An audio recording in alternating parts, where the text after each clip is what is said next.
what these are block prints, and the ones with color are colored with watercolor. So what I do is I start with a block of linoleum, I draw an image on it, and I get my ideas from photographs, from wandering around out in the countryside, from driving around showing houses, looking at barns, whatever, flowers in my garden. And then after I get the image on the block, then I carve it out with gouges.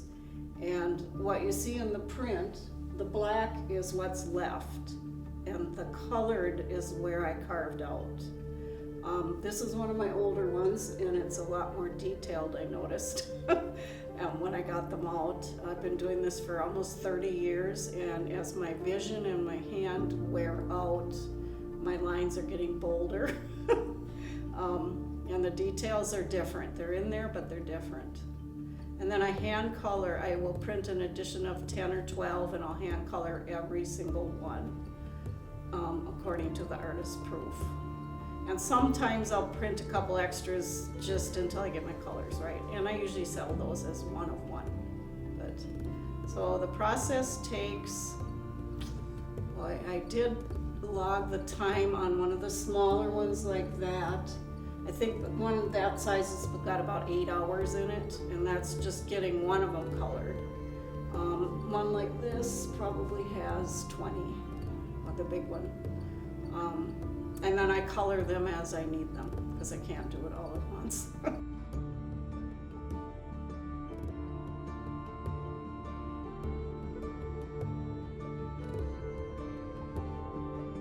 But I remember doing it, and I always drew. I always did watercolors, and I always did drawings. And I got to college over in Marshall in an education program, and we had just like a general art class, so you could teach art to elementary kids.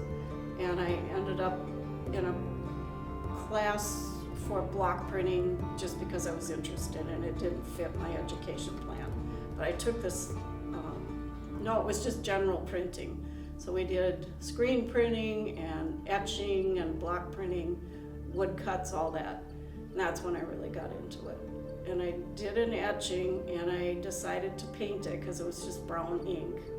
And it was a flower, so I painted it. And the instructor said, well, you should try that on your linoleum block prints too. So I started doing that. And then 29 years later, I'm still doing it.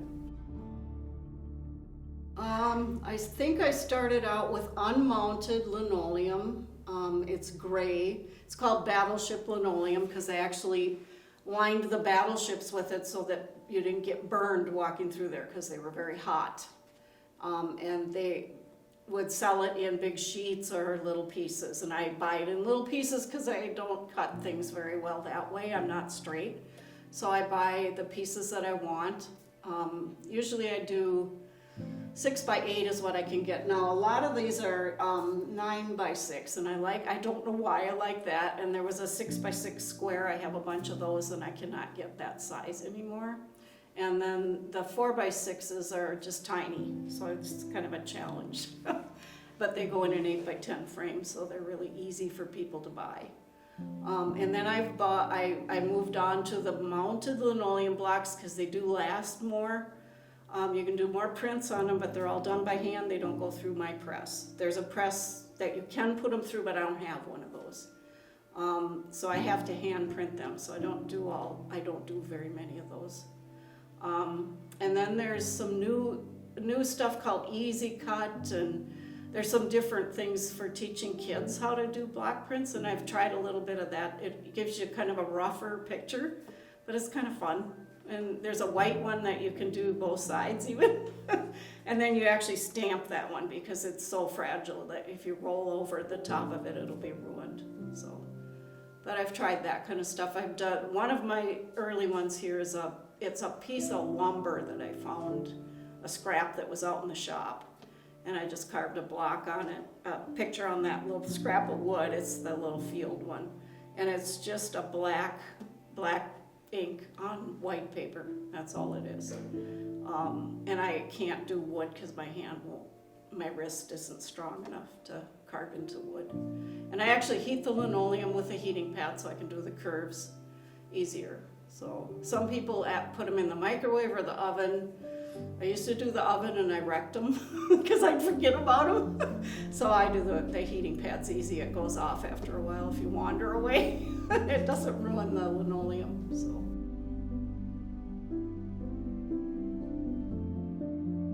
There are a few that people have commissioned. There's one of Batalden Islands in Norway, and a family had gone to visit there because it was their home country, and they asked me to do a print from their photographs, so I did that. And they purchased 6 of them, and the deal is I keep the block and I sell the rest. So.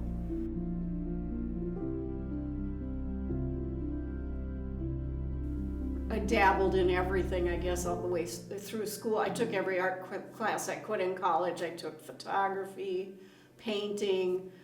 We even had abstract painting class. And I didn't like it. I hated it. And then acrylics, I didn't like acrylics. Watercolor's tricky, and I would never really got caught on to it until I started doing the block prints and then watercoloring them, and it helps me control it. So I've learned a lot about watercoloring by painting my prints. So I don't know, now I don't really mess around with anything else. This is what I like to do. So, and sometimes like the little border, that's about as far as I go with change. Other than, my style is changing just because of my physical age, I guess. Can you explain that? Well, my hand, I have to be a little more forgiving with my watercolors because my hand has a twitch in it. Every once in a while I'll be painting along and there's another little mark, so I have to work that in.